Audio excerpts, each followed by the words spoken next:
Okay, guys, we're going to get started because we have a lot to do today. So I'm going to start us off with our Israel moment. I want to remind everyone, a couple of weeks ago when we started talking about Yom HaShoah, we saw that video clip of the siren, and I told you guys that on Yom HaShoah and also Yom Hazikaron, which is Israel's Memorial Day. Andrew, can you do me a favor and mute yourself? Okay. Great, thank you. That Israel comes to a complete standstill with the siren. And all of Yom Hazikaron is a very, very solemn day in the country.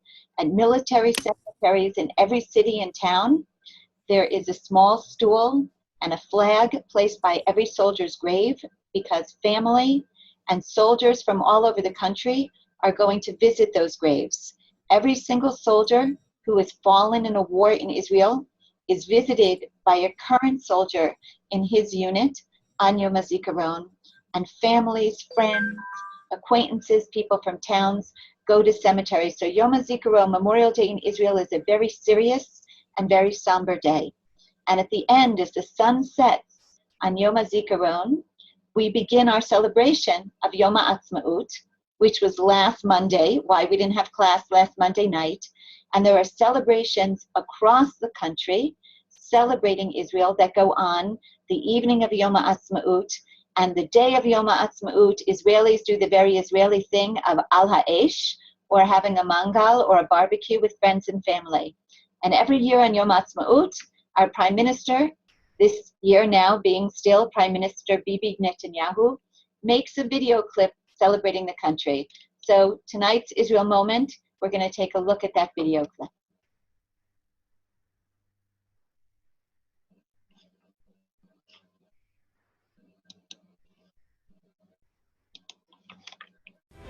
אלפי שנים חלמנו על דגל משלנו, על צבא שישמור עלינו, על מדינה שתהיה לנו בית.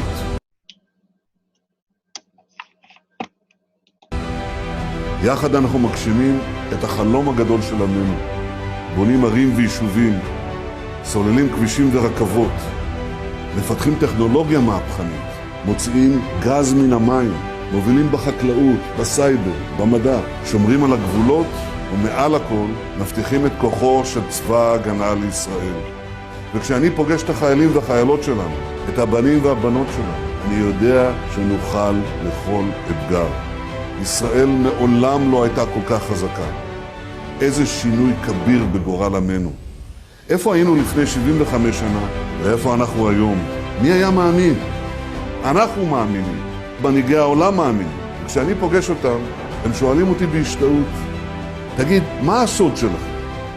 ואני עונה להם בהתרגשות, הסוד שלנו זה אתם, אזרחי ישראל, החולמים, היזמים, המעיזים, אנשים חמים עם לב ענק, יהודים ולא יהודים, עולים חדשים וותיקים. אזרחי ישראל, אין כמו המדינה שלנו, אין כמו העם שלנו. חג עצמאות שמח, ישראל.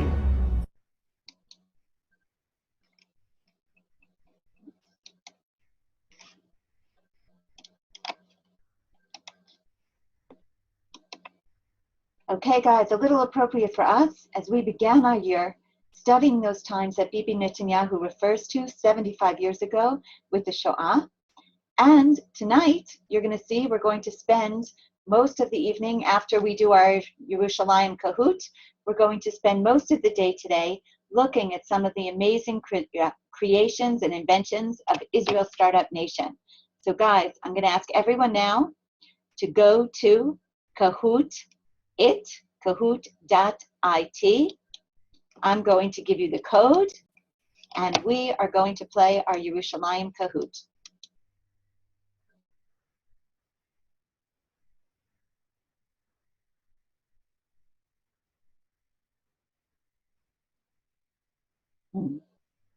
In just a minute, you will see the Kahoot come up.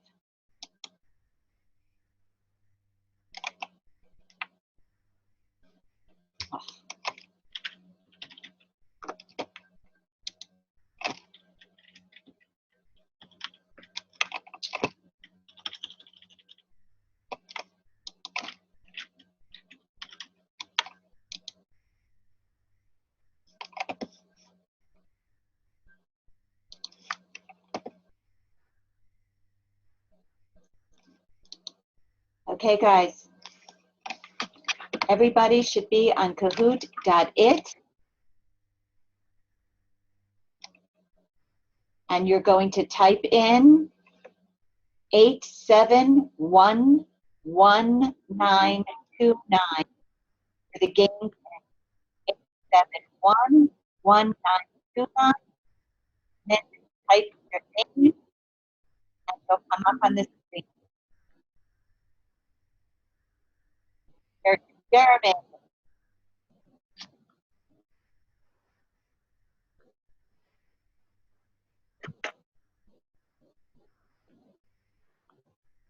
There's Jesse. Come on, guys, as soon as you click in the pin, sign in. There's Andrew.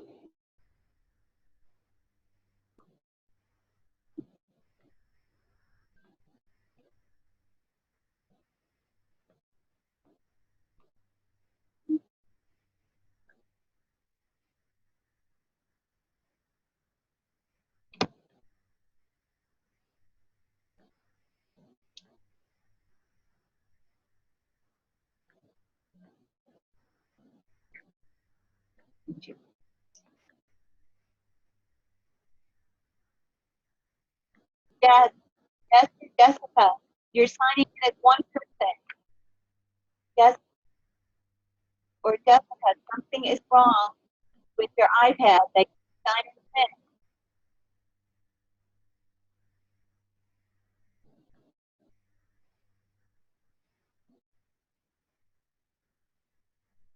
in. I can't hear you guys. Don't need. Okay. 8 questions, guys. Name the king who captured Jebus and made it into Solomon, Elvis, or Herod.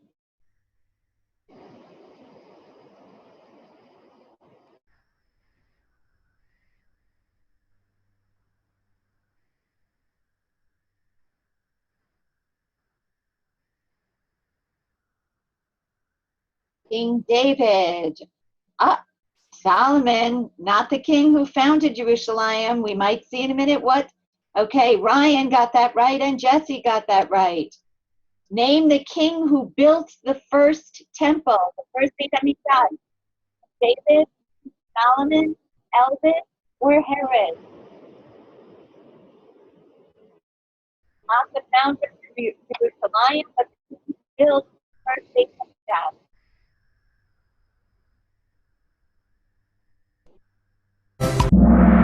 That was King Solomon, and 3 of you got that right. That would be Ryan again, Jeremy, great, and Andrew still running the lead. Name the king who refurbished the second Beit HaMikdash and redid the Temple Mount. David, Solomon, Elvis, or Herod. Rebuilt the temple. Remember, over 1 million tons of stone. That would be King Herod. And let's see, Jeremy and Andrew remembered that. Ryan also. Which religion has never had a holy shrine on the Temple Mount? Buddhism, Islam, Buddhism, or Christianity? Never had a holy building or place of worship on the Temple Mount.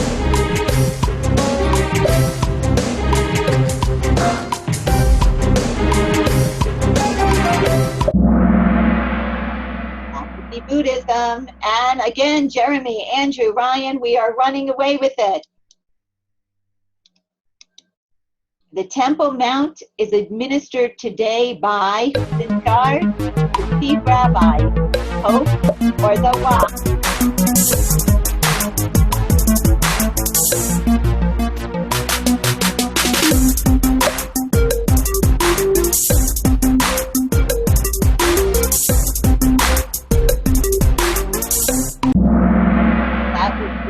The Muslim Waqf who's in charge. And again, Jeremy, Andrew, and Ryan remembered that.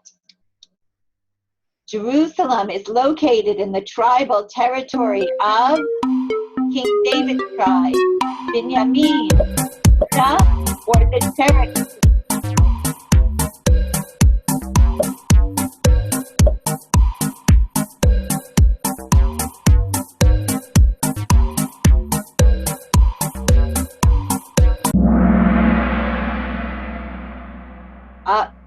Jeremy got that right. It was located in Binyamin's territory. And are Jews allowed to pray on the Temple Mount today? Yes or no? The prayer on the holy site for Jews in the world.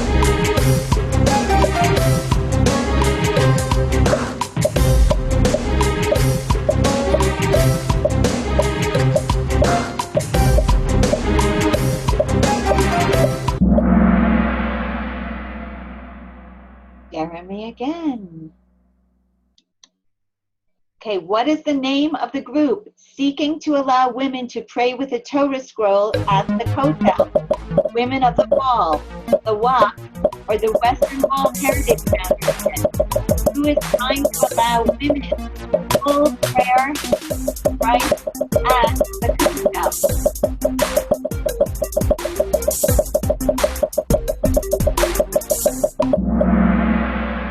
Women of the Wall. Okay, Jeremy, 5,066 points, 5 out of 8 answers correct. Andrew, also 5 out of 8 answers correct. And Ryan takes third place, 4 out of 8 answers correct. Really great job, guys.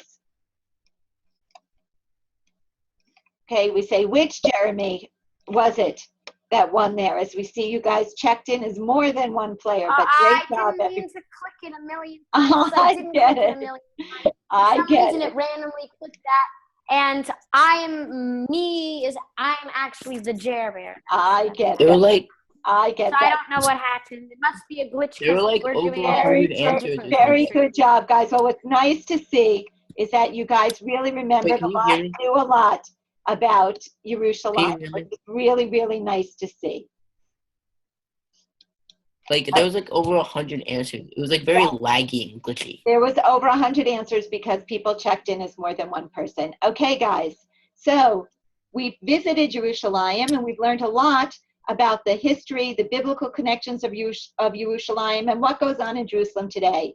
Now we're going to take a turn to a completely different part of the country. We are going to Tel Aviv. So what can you tell me by looking at this picture of Tel Aviv? What can you guess goes on in Tel Aviv, or what is the city like from looking at this It's picture? a huge city. It's a And huge then here's city, like- it's very big. Andrew, one thing. Jeremy, one thing. Andrew, Um, one thing. Okay, so what we learned in like the when the guy came on Wednesday, we Okay. learned like this like the holy city that besides like the sect the most this is the city with the most Jews, I believe. I think it was something like that. It was like this I would say with the most Jews or something like that. Okay, Tel Aviv, the greater Tel Aviv area is, we call it the Merkaz of the country, or it's a center of the country population-wise. Someone else, maybe Ian or Jesse or Ryan, can you tell us, based on this picture, what you think goes on in Tel Aviv? What do people do in Tel Aviv? Andrew, can you mute yourself for us, please? Can I speak?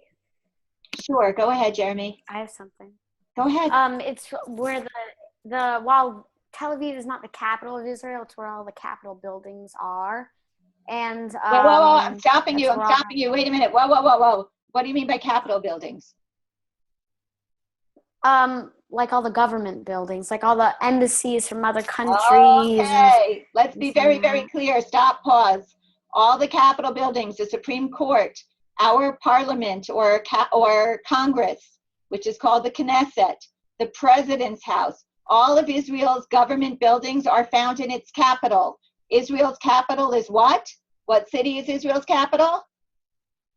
Jerusalem. Jerusalem. So all of our government buildings and the seat of the Israeli government is found in Jerusalem.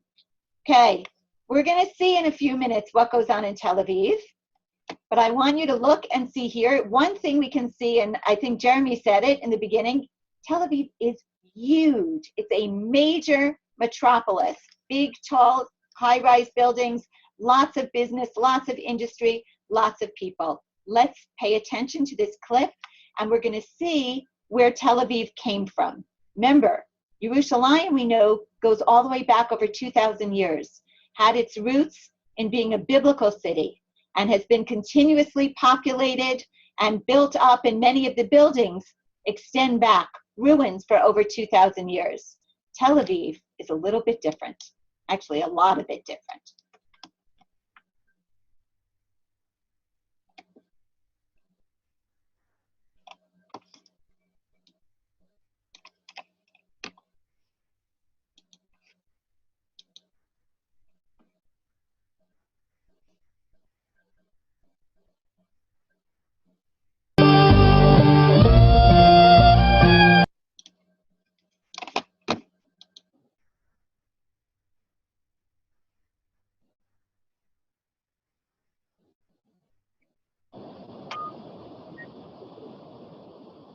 Lori, the video stopped. The video has stopped.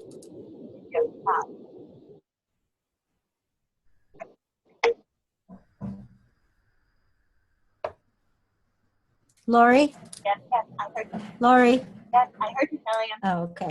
Thank you. Okay, okay. Okay. Okay, good. It's playing now? No. No. Okay. So I don't know why it is not playing for you. It is playing for me. So I'm going to give you the background, guys, that's in that video. Tel Aviv, unlike Jerusalem, which we know has roots going back over 2,000 years, Tel Aviv was nothing but sand dunes at the beginning of the 20th century. And it was, in fact, Jews gathered on those sand dunes, and they drew lots. They had a lottery to see who would get plots of land in this brand new city that was going to be built. And the city became the city of Tel Aviv, and it was slowly built. And as we talked about that time period several weeks ago of the second Aliyah, when the German Jews came and they were more educated, and they brought theater, and they brought universities, and they brought hospitals. They began a lot of that building in Tel Aviv. And Tel Aviv, like Andrew said, or Jeremy said, was the capital city. It's definitely not the capital city, and it's not the government city, but it's a central city where business and industry has grown up. And because of that, Israel was able to develop in a very unique way. We can see here Tel Aviv. It has beautiful beaches and beautiful resorts, but it also has a lot of industry, high-rise buildings, and universities. And now we're going to see what that led to, what happened as a result of Tel Aviv growing.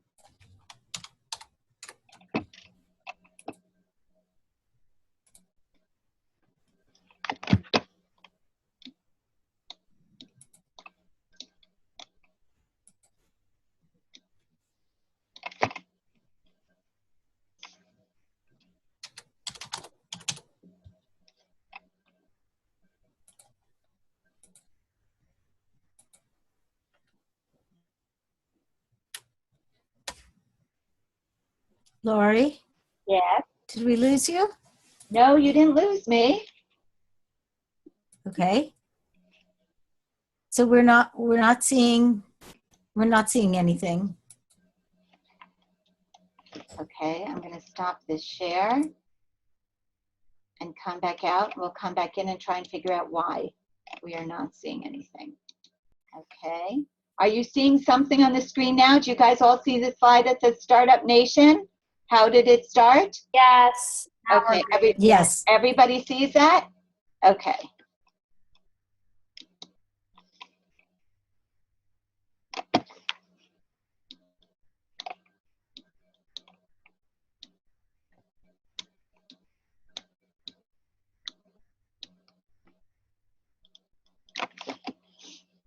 Everybody seeing the screen? You see the Rothschild Street sign?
Okay, guys. So in that video, we saw 3 reasons given why Israel became the startup nation. Everybody's kind of centered in the Merkaz, or the center of the country where so many people live, and there are so many universities.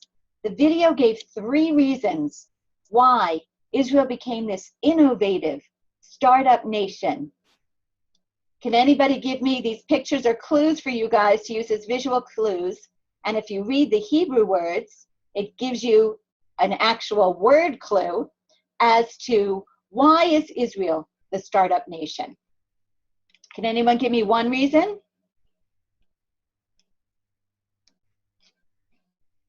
War. Okay. War. That Close, actually. very, very It close. has to do with war. Okay, close, but not really a cigar yet, Jeremy. What are these people? Or if you see those initials, Sadi, hey, Lamed, Sahal, has anyone heard that term? Tzava Haganat Yisrael, that's what we call our army, the IDF.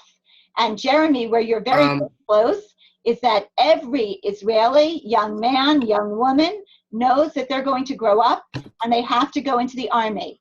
And Jeremy, where you're really close, is when you said war, because everyone is in the army and everyone is soldiers and the country faces so much war, they have to come up with they have to think outside the box. The army forces young people to think outside the box. Those think outside the box young army graduates come into contact with what? What about this second? Where in Hebrew we say College. School. University. University. So anyone ever hear in Hebrew we say koach moach, or in English we say brain power, right? So graduates of this innovative think outside the box army come into contact. They become also students, lots and lots of higher education in the country, lots of research going on in the country, so that out of the box thinking then meets actual academic research and academic know-how.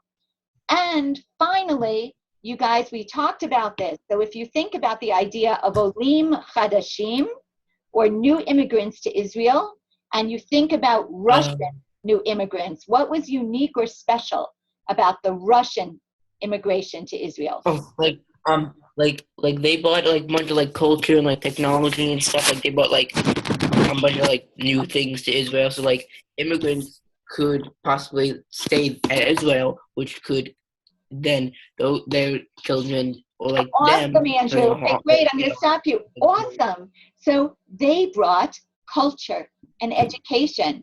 And a lot of countries talk about brain drain, when their best and brightest leave the country and go to other countries where life might be better for them. But in Israel, so many people, and especially over 1 million Russian Jews, move here. So many highly educated Olim. The culture of education and universities, and that think outside the box culture. When those 3 came together, that begins to explain why Israel has so many startup countries and is responsible for so many of the creativity that goes on in the world. And that's what we're going to take a look at now. Okay, can someone read this quote for me? Maybe Jessica or Jesse, can one of you unmute and read this quote by Mark Twain? If statistics are right, the Jews constitute but 1% of the human race. It suggests a nebulous dim puff of nebulous, stardust, a tiny, tiny dim puff, a tiny, tiny little bit. Dust lost in blaze of the Milky Way. Properly, the Jew ought hardly to be heard of, but he is heard of, has always been heard of. He is prominent on the planet as many other people, and his commercial importance is extravagantly out of proportion to the smallness of the bulk. His contributions to the world's list of great names in literature, science, art, music, finance, medicine, and abstruse learning are also a way of out of proportion to the weaknesses of his numbers. Jessica's not with me. Thank you. What's not with you? Oh, Jessica's not with you. It's just you tonight? Okay. Okay, thank you. Okay, guys, does anyone know when Mark Twain was writing? He's a famous American author that I'm sure you guys have heard of. Does anyone have any Wasn't idea? he from the 1800s? Right, he was from the mid-19th century, right? So already back in the mid-19th century, he's observing this idea that there aren't so many Jews in the world. He talks about Jews are a very small percentage of the people in the world. But what do Jews produce? Or what is he claiming that Jews produce? They produced very smart people, and they contributed to important fields in learning and helping, like you said, literature or science, art, music, basically the arts and learning. Absolutely. The Jews really helped make those very important fields. So even back in the mid-19th century, Mark Twain is making that observation. But all the more so when it's all concentrated here and we have those three ideas, right, of the army and it's forcing people to think outside the box, of all the academic and university life that we have here in this small country, and all of the Olim who come, very, very educated Olim. So what have they accomplished? Well, first, guys, I'm going to ask you, Rabbi Kanaz was dropping into the chat for you this poll, which I'm going to ask you guys to come into, check this poll,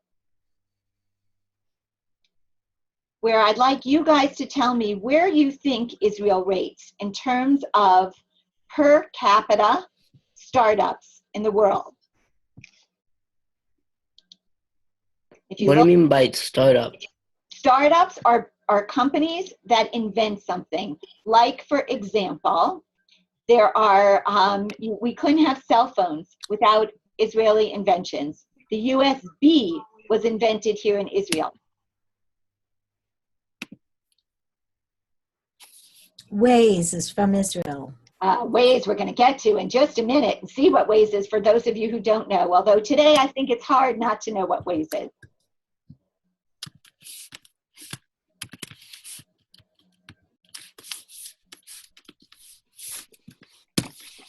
Guys, just click in and vote.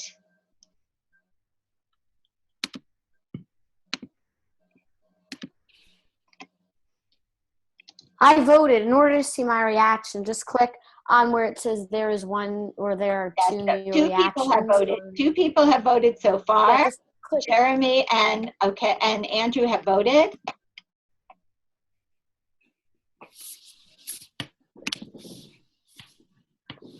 Okay. So far we're even. Come on, everyone, weigh in. We're going to give it 10 more seconds.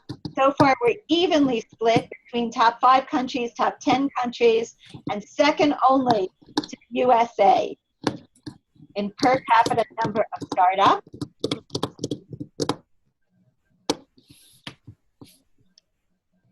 Okay, well, I'm going to tell you guys, and now you're going to see some of those startups, that Israel is actually second only to the USA in per I was right.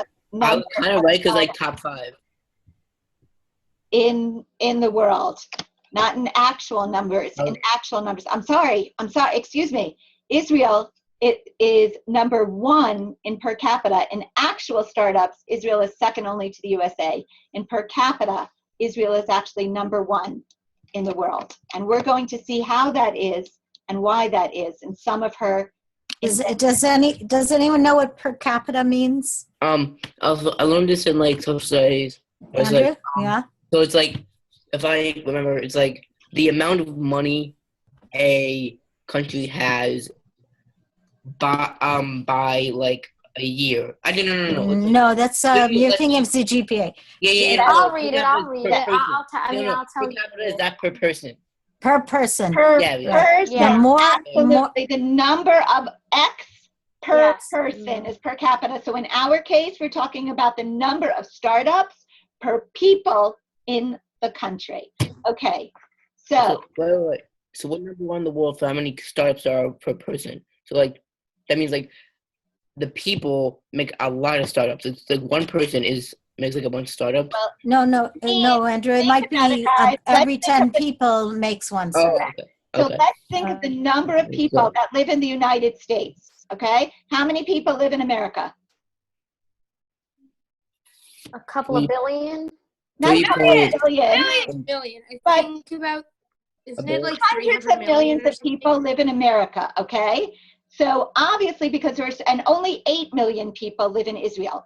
So there are so many fewer people living in Israel that in real numbers, Israel won't have as many startups as the United States, but percentage-wise per capita, or the percentage of startups to the percentage of people, Israel has the most.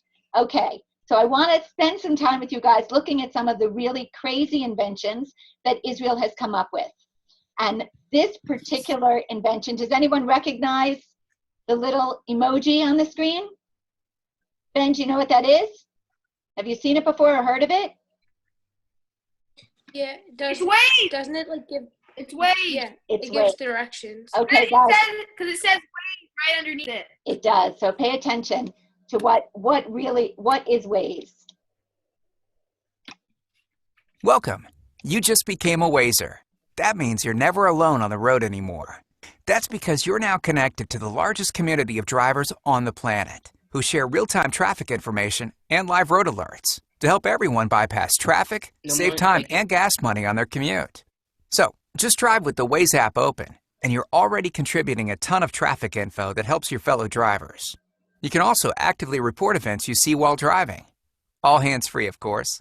Waze's big brain rounds up all the real-time info shared by the community and gives you the fastest route to your destination, every time, even rerouting you midway if there's a better route. Waze learns the routes you prefer to frequent destinations and factors them in too. Connect to Facebook to meet up, arrange pickups, and see a live status of your friends and colleagues arriving to an event or shared destination. Even Waze's maps update in real time. The community keeps them ever improving. Hey, you can get involved in map editing too. The bigger your community, the better Waze gets. So, spread the word, because when drivers work together, the road ahead gets a little brighter. Okay, guys, so a cool thing about Waze is Waze doesn't only give you directions. Waze actually became a traffic social community. You just became a Wazer. In Israel, this little guy doesn't always look like this. First of all, he can look like lots of different people, but he also changes according to the Jewish holiday. And he can have a Hanukkah costume or a Pesach costume or a Yom Ha'atzmaut costume, depending on the time of year. So I want to take a minute and listen to Uri Levine, the founder of Waze, talking about how Waze kind of came about.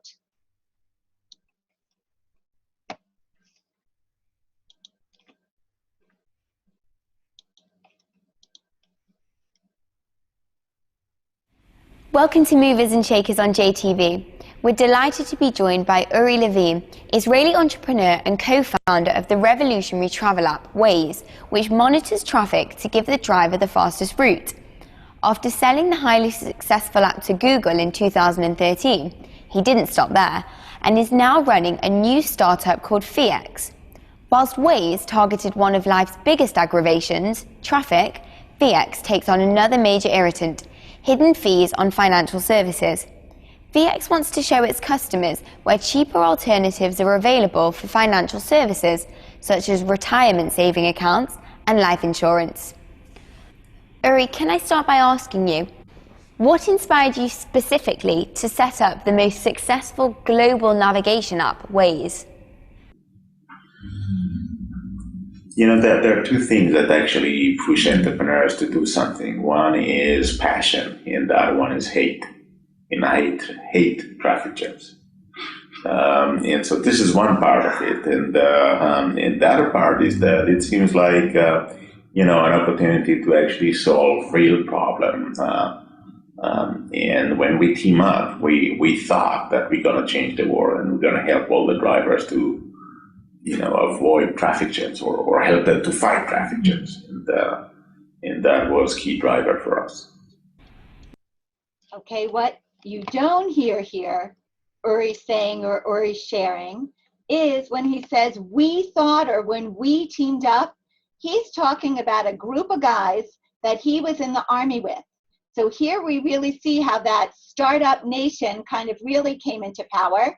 He was with the army, in the army with a group of guys who were in a unit whose job was really to work with technology and think outside the box and think about how do we solve real problems. And of course, for anybody, you guys live outside of New York. If you drive into New York, you go over the GWB, right?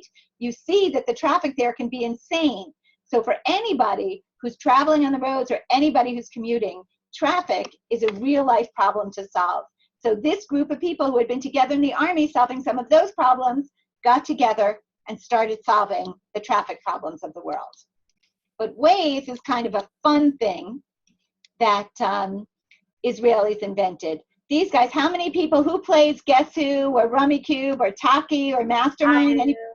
Anybody ever play those games? Or Mastermind, but I play Guess I Who. do.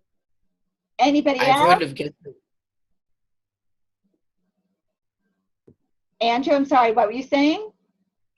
I've heard of Guess Who. I think I played like once or twice, but all the other games, no. All the other games, no, oh gosh. Rummy Cube is a fantastic I know Guess game. Who and Rummy Cube. Guess Who and Rummy Cube, as we say here in Israel. Okay, these are games that are played all over the world. We thought when we moved to Israel, we brought these games with us from America, that these were American games. But no, these 4 games and many, many other games have been invented here in Israel. And again, people sitting around and figuring out how are we going to have fun. And a funny Israeli invention. It's called the Wonder Pot, and it looks like this. For many, many years, almost the first 30 years of the country, things like electricity, ovens, were not necessarily common, or not necessarily people lived, as we saw with the Yemenite Jews who first came or the Moroccan Jews who first came, in tent camps. And someone invented this Wonder Pot. The Wonder Pot was a pot that you could put on a burner, which didn't have to be, or a flame of any sort, and you could bake cakes in it, you could cook chicken in it, you could make soup in it. And generations of early Israelis grew up eating all of their foods cooked in the Wonder Pot. So when faced with even the most simple challenge, how do we prepare food, or how do we get entertainment, Israelis have been busy from day one in coming up with inventions. So what else have Israelis invented? What, Andrew? But the Wonder Pot is just a pot. It's a pot, but it's a special pot because it's a pot that you could bake a cake in, or you could make soup in, or you could cook a chicken in. It's like an oven, a one-stop cooking machine. It's like a crock pot if you have something like that. It's like a crock pot, except you can't really bake a cake in a crock pot, and a crock pot requires electricity. A Wonder Pot does not require electricity. Also, I know what all 3 of these things are. Okay. I know the Uzi SMG is. It's gun, a USB, and a tell us The what it is. Uzi is a gun. Okay. The Uzi is a gun. An Uzi is a I gun. mean, I don't know what the pill cam is, but I read it, so Okay. yeah. Okay, an Uzi is a gun, absolutely. Invented by Israelis when they didn't have a lot of weapons, and they were given old weapons, really and they had fast to fire. make them into good weapons. Okay, Ryan, tell us something else. A USB. Jeremy, okay, not Ryan, Jeremy, a USB. Everyone knows what a USB is? Everyone is using a USB? I have. Yeah, everyone has used a USB. Invented here in Israel as well. Ryan, have you heard of the pill cam? No. I know what it is. I have. Okay, so Ben, you want to explain what it is? Yeah, it's a pill that you take, and then it can like see into like your intestines or your stomach or whatever to see if there's something wrong. It's really amazing and miraculous. Instead of doctors having to open you up, you can go to the hospital, you can swallow this pill, you wear like a scanner for 16 hours, and doctors are able to see inside of you without going through invasive surgery. Also invented here in Israel. Okay, we're going to take a look at 2 other crazy Israeli inventions.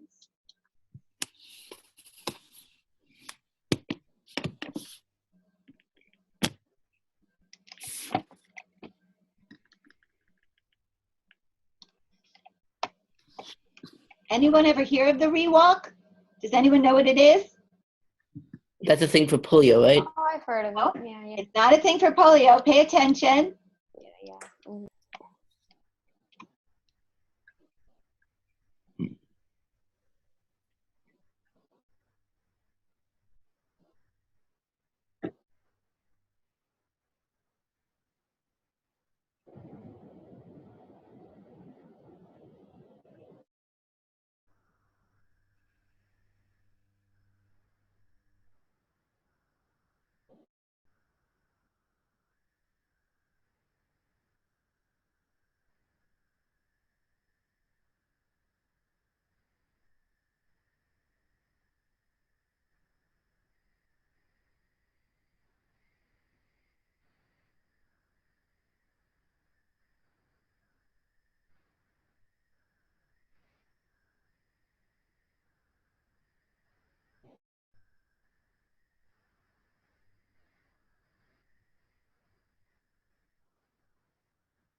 Okay, guys, why do you think that particular invention, that rewalk, was invented here in Israel? I think maybe because a lot of people in the army get injured, and so a lot of the injuries are either fatal or like can change your life. So because they probably realized so many people are in wheelchairs and they lost the freedom of walking, they were like, we need to come up with a solution for this and that, and that's what they did. Excellent. Awesome. It's like you wrote the business plan, Jeremy. Awesome. That's exactly it. That goes exactly back to that innovation. Israel being pushed to innovate because of soldiers, because of wars. Absolutely. And now we're going to take a look at an invention which directly came out of necessity, called the Iron Dome. And we're going to have the chance to see the Iron Dome in action here. It's like a thing for war, right? Well, you're going to tell me afterwards, but it's definitely a thing for war.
Okay, can someone sum up or say what the Iron Dome is? Okay. Ryan, you want to jump in here? Let's give Ryan a chance to jump in. Well, I actually like heard of it before, and like, so like Israel, when they have like a bomb or a missile coming, you can actually shoot it down before it hits the ground, and it's like this gun for like defense, and it's really helpful. And they started using them here because in the USA because Israel made them. I haven't heard of it being used in the USA, and I hope, please God, you guys will never need to use it there. But Ryan, you're absolutely right. That's what the Iron Dome is. It is a missile defense system that, if you guys paid attention, what did you hear on that video clip? Other than the Iron Dome or the booms of the Iron Dome, what did you hear that sent everybody running? The siren. You heard the siren. It's a siren that sounds very much like the siren we hear on Yom HaShoah, Yom HaAtzmaut. Every town, city, area in Israel has a siren. When a rocket comes into that area, the siren goes off so people know to go to a safe place. And in places that are close to or have a lot of rockets being shot at them, they have an iron dome. And the iron dome today destroys, and it looks just like you saw, like almost that puff of smoke or that cloud in the sky. You hear the boom of the iron dome, and it destroys the missile in the air so that people don't have to worry about missiles landing on buildings or destroying anything, or God forbid, hurting people. So the Iron Dome definitely grew out of the creativity of the Army having to face some of its challenges, and a lot of the intelligence of academia that exists in this country, which is certainly boosted by Olim. Also, like, I'm pretty sure it's like there's been stuff like this where it's like the missile thing that I've heard, like other countries have like anti-aircraft missile defense system thingies that like shoot air missiles and aircraft out of the sky.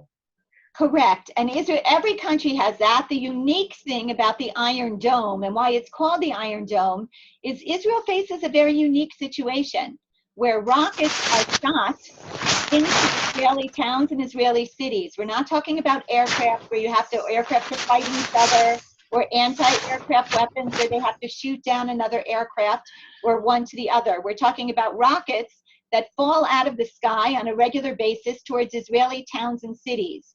And so the Iron Dome is purely a defensive, protective system.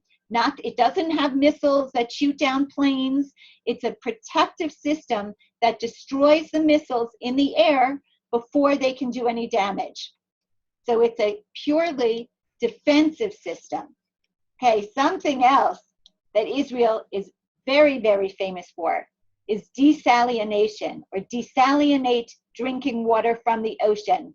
Can someone tell us what that means, to desalinate water? Have you guys heard of that? It means basically they purify the water and take the salt out of it so that it'll become fresh water.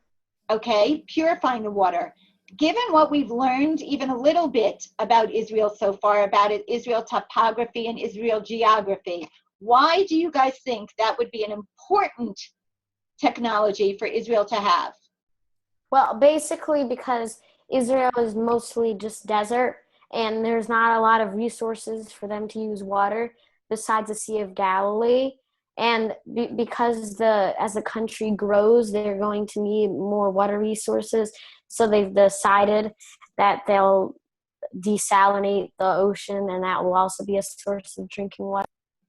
Awesome, Jeremy. So absolutely, Israel definitely has desert, but Israel has very few sources of natural water, and certainly not enough to provide drinking water for the whole country or all the other uses of more purified water that we need. We have a lot of agricultural water systems that Israel exports to Africa and all over the world to help people be able to grow crops with very little water. But drinking water and water to shower with, water for inside your home to clean yourselves with, become very, very important. And Israel leads the world in desalination, which would be really an important technology. America is starting to wake up to the importance of that.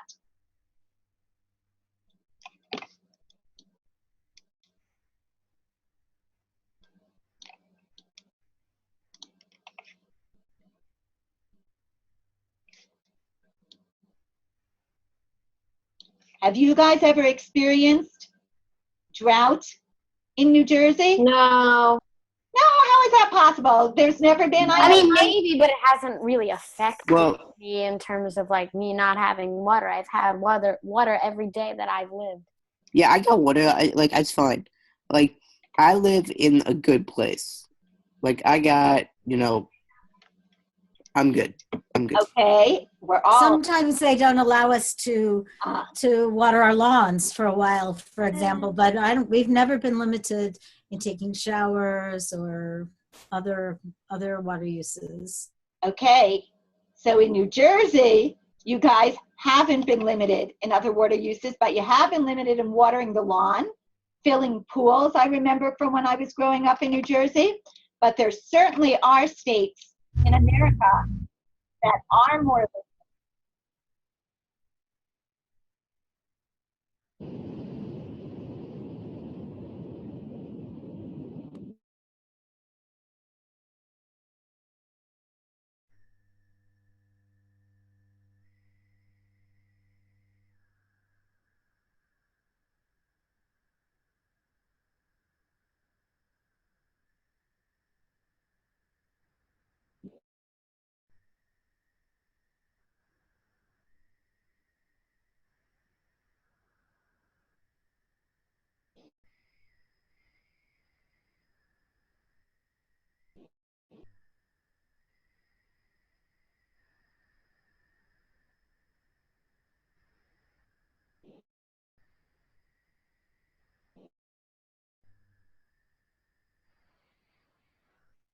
Okay, so again, we see that America, which is such a large country and has the Great Lakes and has so many sources of water, there are places, even in little old New Jersey, sometimes you can't water your lawn when you want to or fill your pool when you want to.